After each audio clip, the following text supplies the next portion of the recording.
Capítulo 6. Teura. Asistí al entierro de Mariano con un nudo en la garganta. La mayoría de los maestros se hizo presente con flores y con ofrendas para el viejo que tanto había luchado por mejorar las condiciones laborales de una profesión que él consideraba, en su justa dimensión, un magisterio. A la salida del cementerio me invadió una enorme nostalgia. Pensé qué diablos era lo que estaba haciendo, cuál era el objetivo de ese viaje absurdo y sin sentido, por qué no regresaba a Bogotá y me dedicaba a rehacer mi vida. ¿Qué era lo que estaba buscando? ¿Iba a terminar como Simón, maldiciendo mi pasado y mandando a la mierda a cualquiera que fuera a visitarme?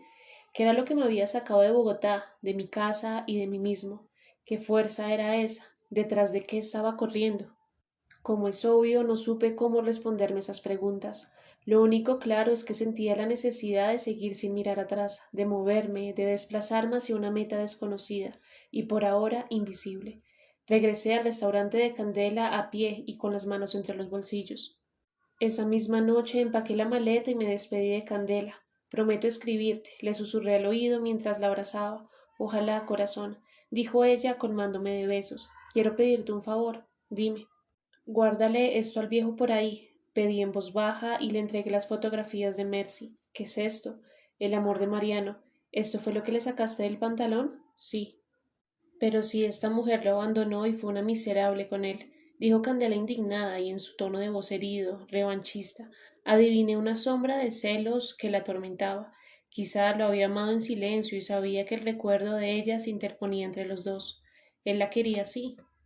Si me estás pidiendo que yo le haga un altar a esta puta en mi casa, olvídate, ni más faltaba, afirmó ella y me devolvió las fotos con asco, como si fuera a contagiarse de una enfermedad peligrosa. Tú eras más amiga de él que yo, no tengo derecho a quedarme con ellas. Ese es tu problema, allá tú con tu conciencia. Si yo hubiera conocido esas fotos, se las habría quemado, créeme, esa zorra no se merecía un amor así. Guardé las fotos en el morral, volví a abrazar a Candela y salí del restaurante con la certeza de haber conocido a una mujer cuya manera de ser me acompañaría en la memoria hasta el último día de mi vida. En la terminal de autobuses compré un pasaje para Cali. De allí pensaba tomar una avioneta hasta Quibdó. Miré la hora y me quedaban 45 minutos antes de abordar. Me tomé una cerveza en una tienda y entré al baño a orinar. Cuando me estaba lavando las manos y la cara sentí la presión de un cañón en la parte baja de la espalda. Miré por el espejo y un hombre corpulento, de pelo corto y expresión tranquila, estaba parado detrás de mí y dijo: No haga tonterías. ¿Qué quiere? Pregunté calmado, sin alteraciones en la voz. ¿Está armado? No. Quédese quieto. Me cachó de arriba abajo, satisfecho con el resultado, metió el arma en el saco y me ordenó: Vamos afuera, nada de jugarretas, voy a estar apuntándole todo el tiempo. Me está confundiendo, dije dándome cuenta de que la cosa era mucho más grave que un simple atraco. Ahórrese las explicaciones para después, afirmó el orangután mientras me empujaba hacia la puerta. Tenía la cabeza en blanco, el miedo me impedía pensar. Caminé como un autómata hasta que salimos de la terminal. Un carro, con los vidrios polarizados, frenó en seco frente a nosotros. La puerta se abrió y el matón me ordenó: Entre. Obedecí sin protestar. Quedé entre un individuo de rostro frío que me miraba de reojo y el gorila que me habría capturado en los baños. El chofer era un muchacho de apenas 20 o 22 años que me miraba de vez en cuando por el espejo retrovisor. El que estaba a mi izquierda, sin levantar la voz, con un profesionalismo que me puso aún más nervioso, me explicó: Tengo que vendarle los ojos, señor Montenegro. Si sabía mi apellido era porque no se había equivocado de sujeto. No puede saber a dónde lo conducimos. Asentí, me pusieron una venda gruesa y me amarraron en la parte de atrás de la cabeza. El muchacho que iba conduciendo sugirió: Es mejor que ponga la cabeza sobre las rodillas, por si acaso. No sé a qué se refería con ese por si acaso, pero bajé la cabeza hasta que sentí la frente contra mi rótula derecha. Dimos vueltas por cerca de media hora y luego descendimos del carro sin que nadie pronunciara una sola palabra. Escuché ruidos de puertas que se abrían y se cerraban. Uno de ellos me llevaba agarrado del brazo para que no me tropezara. Descendimos unas escaleras que quizá conducían a un sótano. Me esposaron a una silla metálica que estaba sujeta al piso y me quitaron la venda con cuidado, sin hacerme daño. Sentí como el sudor me escurría por la espalda. Una lámpara tenue iluminaba la estancia. No había ventanas.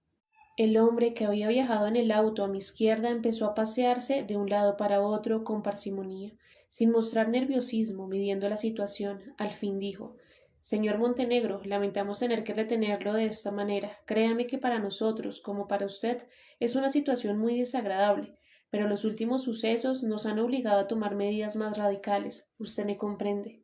El tipo caminaba frente a mí como si fuera un profesor dirigiéndose a un grupo de estudiantes. El otro tipo se ubicó a mis espaldas. El chofer se había quedado arriba. Me imaginé que estaba encargado de vigilar de que no hubieran movimientos sospechosos alrededor de la edificación donde nos encontrábamos. Sabemos que forma parte de una organización terrorista que hace poco atacó la alcaldía y cuyo propósito es desestabilizar el sistema en el sur del país. Lograron publicidad en los medios y de no haber intervenido nosotros a tiempo, quién sabe en qué hubiera terminado esa revuelta. No podemos permitir que esto vuelva a suceder. Los ciudadanos comunes y corrientes necesitan paz y seguridad para poder trabajar, y nuestro deber es cuidar de ellos y de sus hijos. Para eso estamos. El calor era insoportable, no tenían un ventilador y eso convertía el salón en un horno asfixiante. Las gotas me caían por el rostro mientras escuchaba la perorata de ese individuo meticuloso y calculador. Nuestros informes de inteligencia nos indican que usted vino de Bogotá a dar los últimos toques para la protesta, ayudó al señor Mariano Rodríguez, asesoró a los cabecillas y fue seguramente el enlace entre grupos de izquierda de Bogotá y los sindicatos de esta parte del país. Como no tiene antecedentes penales ni había sido detectado en trabajos anteriores, era el hombre perfecto para la misión. Es lo que nosotros llamamos un dormilón. ¿Conoce el término? No. Es un agente cuya función es no hacer nada durante años, camuflarse, pasar inadvertido, no levantar ninguna sospecha, llevar una vida como la de todo el mundo, no asiste a reuniones comprometedoras, ni se involucra en nada. Es, en apariencia, un árbol más del bosque, hasta el día en que lo despiertan y lo ponen en acción. Es una vieja táctica, la conocemos muy bien. Hizo una pausa y se desabotonó la camisa hasta el pecho. Sacó un pañuelo y se enjuagó las gotas de sudor que le humedecían la frente. Fueron muy inteligentes al utilizar un tipo de bajo perfil como usted, pero el exceso de confianza fue un error. No entendemos cómo pudo instalarse en el restaurante y vivir en la misma casa que sus cómplices. Fue una falta grave, reconózcalo. Creyeron que no lo teníamos vigilados y se equivocaron. Tampoco entendíamos por qué siguió y vigiló de cerca a Simón Tepcherari. Suponemos que tenía órdenes desde Bogotá de cerciorarse de sus movimientos o algo así. ¿Dudaban de él? ¿Tenían indicios de una posible traición? Iba a decirle que todo lo que estaba diciendo era un disparate, pero me detuvo con un gesto de su mano. No se apresure, déjeme terminar, ya nos dará las explicaciones del caso. Seguía caminando lentamente, midiendo cada paso y mirándome solo cuando quería acentuar la frase que me dirigía con su voz inalterable. Lo curioso del caso es que en este mismo sitio su amigo Mariano, su posterior cómplice, nos confesó cómo gracias a su ayuda logró engañar a las autoridades en el retén. Muy hábil de su parte, ni siquiera el viejo sabía quién era usted. Imaginamos que recibió órdenes muy concretas de sus superiores, comprar el pasaje justo junto al anciano y protegerlo para que llegara sin contratiempos a Buenaventura con los volantes y los comunicados que tenían que enviar a la prensa. Muy buen trabajo, señor Montenegro, hay que reconocerlo. Miré hacia abajo y en efecto vi manchas de sangre impregnadas en el cemento del piso. Sentado en esa misma silla habían tenido a mi amigo dando alaridos y suplicando un poco de misericordia. No sentí ira ni indignación. No soy tan valiente. Lo que me sucedió fue que el acorralamiento me hizo pensar, me obligó a poner en marcha ese cerebro que tenía paralizado por el asombro y el terror. El tipo siguió hablando, pero ya solo lo escuchaba la mitad de mi ser. La otra mitad empezaba a maquinar una forma de evitar las agujas en los ojos y los electrochoques en los testículos. Lástima que después usted, señor Montenegro, bajó la guardia y convirtió el restaurante de la Negra en ese centro de operaciones, un desliz difícil de entender en un agente de su nivel. Por un momento pensamos que nos estaban engañando mientras otro sujeto actuaba en la sombra. Creíamos que lo habían puesto de cebo para que protegiera los movimientos de un segundo agente, pero se trataba de un simple exceso de confianza. Eso demuestra, con todo respeto, señor Montenegro, que usted no es tan bueno y que le falta sagacidad. Por mi mente pasaban ideas a toda velocidad. Si me presentaba como el miserable actorucho de teatro que en su vida se había comprometido con nada, esos fulanos me convertirían en puré. A cada negación mía sus ansias de vencerme y de hacerme confesar los llevarían al salvajismo más extremo. Era más inteligente aceptar el rol que me habían dado y presentarme como un agente cuya información secreta y muy valiosa se podía negociar. Había llegado el momento de saber si tenía talento o no como actor. Mi último papel, la hora de la verdad. Así están las cosas, señor Montenegro. Nosotros los vencimos y no queremos volver a tener problemas en mucho tiempo. Vamos a desmantelar su organización y usted nos va a ayudar, a las buenas o a las malas. ¿Entiende a qué me refiero? Moví la cabeza de arriba a abajo varias veces. Ahora se trataba de ocultar el pánico que me embargaba y de demostrar la sangre fría de un agente que conoce los gajes del oficio. Me dije mentalmente, bueno, hermano, a poner en práctica lo que aprendiste. Vamos a ver qué tan bueno eres, cabrón. Voy a hacerle varias preguntas y quiero que me responda de manera breve y concreta. ¿Es usted Gerardo Montenegro, identificado con cédula de ciudadanía número 790-26833 de Bogotá? Sí. Fingí un tono de voz firme y una pronunciación sin tartamudeos. La clave estaba en no suplicar, no gemir, no sollozar, no rogar por la vida propia. Como buenos animales de presa, el miedo de la víctima seguramente excitaba y sacaba de sus casillas a esos sujetos. Los cadáveres de Mariano y de Simón mostraban a leguas de lo que eran capaces. ¿Estudió teatro y se ha dedicado a la profesión de actor? Sí. No tiene residencia ni teléfono, ¿verdad? Así es. Salió de todas sus pertenencias porque la misión que le encomendaron lo iba a mantener de un lado a otro durante un cierto tiempo. ¿Correcto? ¿Sabía dónde pensaban ubicarlo después? En Quibdó. Cuando lo contactaron por primera vez, hace 15 años, en un montaje de una obra de teatro, me di cuenta de que el personaje comenzaba a producir efecto en el público. El tipo dejó de caminar y se quedó quieto con el ceño fruncido, recostado en la pared.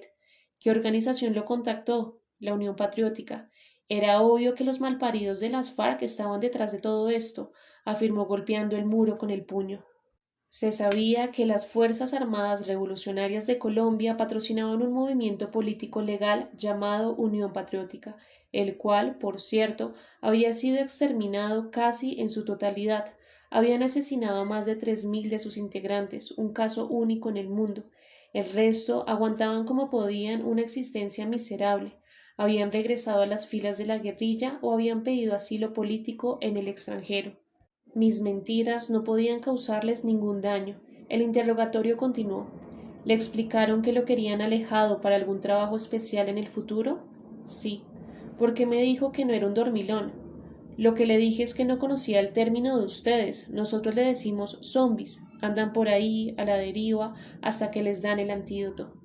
Fíjese cómo aprende uno conversando. Ya no hablaba con tanta seguridad. Se veía que no esperaba un comportamiento tan aplomado de mi parte. ¿Recibió entrenamiento? Sí. ¿Dónde? En Chinauta.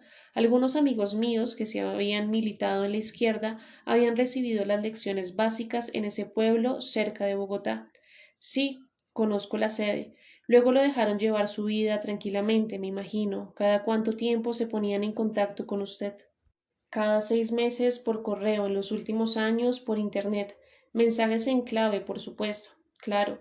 ¿Quién fue la persona encargada de contactarlo y de iniciarlo en la causa? Recordé a un viejo amigo del Teatro Libre de Bogotá con quien habíamos hecho un par de montajes juntos y que luego de una crisis con el teatro se había dedicado a la práctica del budismo zen. Se llamaba Iván Quintero y vivía en un monasterio en Valencia, junto al maestro Docusho Villalba. Estaba seguro de que mis estratagemas para salvar el pellejo no le iban a afectar en nada, incluso si pudiera verme en lo que estaba metido, no dejaría de sonreír y de tomarme el pelo. Iván Quintero, aseguré como si el hecho de delatarlo me doliera. Él fue el enlace durante años. ¿Ya no? No, ya no. Ahora lo contactan por Internet, claro, es mucho más seguro. El tono de amenaza había desaparecido y daba la impresión de que conversábamos amigablemente en una taberna o en un bar. De todos modos, le habrán pagado por mantenerlo ahí, listo, para lo que necesitara. Nada del otro mundo, dije con desdén y empezando a mostrar cuál era el motivo de mi insatisfacción. Un clic a mis espaldas me indicó que el gorila estaba grabando la conversación. Era de esperarse. Su misión era proteger a Mariano Rodríguez y asegurarse de que la protesta se extendiera y saliera bien. En principio, sí. ¿Había algo más? Correcto. Porque vigiló al señor Tepcherani. Querían un reporte de dónde vivía, cómo, con quién, y si era un sujeto en el que se podía confiar al 100%. ¿Con qué fin? Hay planes hacia el futuro y querían saber si podían contar con él. ¿No supuso usted que lo vigilábamos? Por supuesto que sí. Entonces, ¿por qué se puso en evidencia? Lo hice a propósito. Sentí que lo tenía capturado. Me miraba con atención, fijamente, sin poderse desprender de mis respuestas. El miedo desapareció por completo y encarné el personaje sin dejar resquicios ni fisuras. Ya no era Gerardito el miserable, sino un espía que se había adueñado de la situación. Recuerdo que, incluso muerto de pánico, llegué a disfrutar la cena que improvisaba. ¿Quería ponerse en contacto con nosotros? Lo dijo asombrado, como si aún no pudiera creer la información que su cerebro le dictaba. Exactamente. Después de la muerte de Rodríguez y de Tepcherani, no tuve ninguna duda de que me capturarían. Por eso no me defendí en el baño del terminal. La verdad es que había detectado a su hombre hacía rato. ¿Me está usted diciendo que está aquí por su propia voluntad? Sí, esta era la manera más fácil y segura de entrevistarme con ustedes. ¿Segura? Si hubieran presentido que les pisaba los talones, me habrían eliminado sin darme tiempo de explicar nada. No me diga que quiere usted ahora cambiarse de bando. Abrió los brazos como diciendo esto ya es el colmo. No es tan sencillo. El calor me tenía sofocado, pero la mente me trabajaba a la perfección. No me sentía embotado ni mareado. En eso tiene razón, señor Montenegro. Eso se está poniendo más complicado de lo que yo creía. Explíquese. El primer paso era la protesta aquí, en Buenaventura, pero ese no es el objetivo de fondo, es solo un primer peldaño nada más, es una señal, un aviso. Si ustedes creen que vencieron, definitivamente están en un grave error y el resto los puede coger por sorpresa. Ese sí es el típico caso de exceso de confianza. Hice énfasis en el sí, como recordándole que ya no había caído en la trampa, sino que había elegido ser capturado para llegar a ellos. Pero, ¿qué es lo que usted quiere? Negociar. ¿Información a cambio de qué? Dinero y una oferta para trabajar como agente doble por un tiempo. Tenerme en este puesto puede ser para ustedes su gran fortaleza. Luego me largo del país. ¿Y dónde están la mística, la lealtad a la causa y todos esos discursos? El problema de nosotros, los zombis, es que pasamos tantos años alejados de la lucha que terminamos por olvidarnos de ella. Míreme, ¿usted cree que con esta cara puedo creer en la toma del poder, en la justicia social o en alguna de esas cretinadas? Soy un hombre práctico, perdí muchos años de mi vida y quiero recuperarlos. Me sorprende usted, señor Montenegro.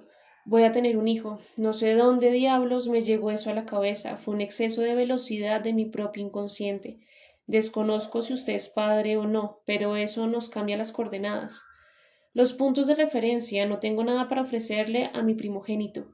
Le parecerá ridículo lo que estoy contando, pero estoy cansado. Quiero sacar a mi mujer y a mi hijo del país y brindarles un futuro aceptable, decente. Mi primera obligación como hombre no son las utopías, sino mi familia. Necesito cumplirles a ellos dos. Intuí que había bateado correctamente. No era un home run, pero era un hit. Por primera, con las bases llenas. El hombre le ordenó a su amigo. Abre arriba la puerta, este hueco es un horno. Eso significaba que por el momento no pensaban torturarme y que por lo tanto los vecinos o la gente que pasaba por la calle no iban a escuchar los extraños gritos saliendo del sótano. El gorila subió unos escalones, abrió una pesada puerta metálica y una corriente de aire nos refrescó de inmediato. Buena señal. Tenía la sartén por el mango y no la pensaba soltar, aunque tuviera que sufrir una que otra amenaza. A ver, mi querido amigo, si usted tiene una información tan valiosa como dice, ¿qué me impide sacársela a las malas? Lo que no hay que perder de vista aquí es que yo tengo una información clave, sí, pero la más importante es la que me va a llegar en las próximas semanas. Si usted me tortura o me elimina, perderá la posibilidad de enterarse de un proyecto de gran envergadura. Yo valgo más en futuro que en presente. Le conviene más pagarme que matarme. Volvió a caminar de un lado para otro, pero sin la seguridad que tenía antes. Lo hacía pensativo, en silencio, sin saber qué hacer conmigo. Decidí jugármela a fondo. 3 bolas, 2 strikes, las bases llenas y batir. El Pacífico es la zona estratégica en la guerra del futuro. El que controle esta zona tendrá bajo su poder la mayor fuente de ingresos y los puertos principales para la importación de armas. Desde Nariño hasta la frontera con Panamá es el territorio privilegiado para la exportación de cocaína y de heroína. Las rutas del Atlántico están bajo la supervisión de la DEA, ahí no hay nada que hacer. En cambio, la selva del Chocó es inexpugnable y el Océano Pacífico es muy difícil de custodiar, dadas sus condiciones climáticas. Los negocios más importantes se realizarán por esa vía. Lo mismo sucede para el tráfico de armas. Tomé aire y seguí improvisando una serie de ideas sacadas de mis lecturas durante los últimos 2 o 3 años. Chocó es un departamento, además, rico en biodiversidad e indispensable si se piensa en la construcción de un segundo canal, más grande que el de Panamá. El gobierno norteamericano es muy sensible a estos temas. Tengo instrucciones de comenzar a formar grandes movimientos populares que respalden la posición de la guerrilla en esa zona del país. Las acciones militares deben ir acompañadas de un trabajo social paralelo de comunidades de base que garanticen el triunfo. Si funciono como agente doble, ustedes estarán enterados de cada movimiento. Lo que les ofrezco no es cualquier información. El tipo tenía los ojos bien abiertos y la camisa empapada en sudor. Rematé diciendo: yo sé que esta es una decisión que usted no puede tomar sin consultar a sus superiores. Pregúnteles, dígales que les daré todas las garantías que me piden. ¿De cuánto estamos hablando? $1.000.000. Lo dije sin pensarlo, como si hubiera calculado la cifra durante meses y estuviera seguro de ella. Puede ser en pagos escalonados en la medida en que la información vaya entrando. Déjeme consultar. Suspiró, tomó a mis espaldas el cassette de la grabación y salió del lugar con cara de preocupación, angustiado, sin saber muy bien ante qué se estaba enfrentando. Listo, home run, las bases llenas, 4 carreras.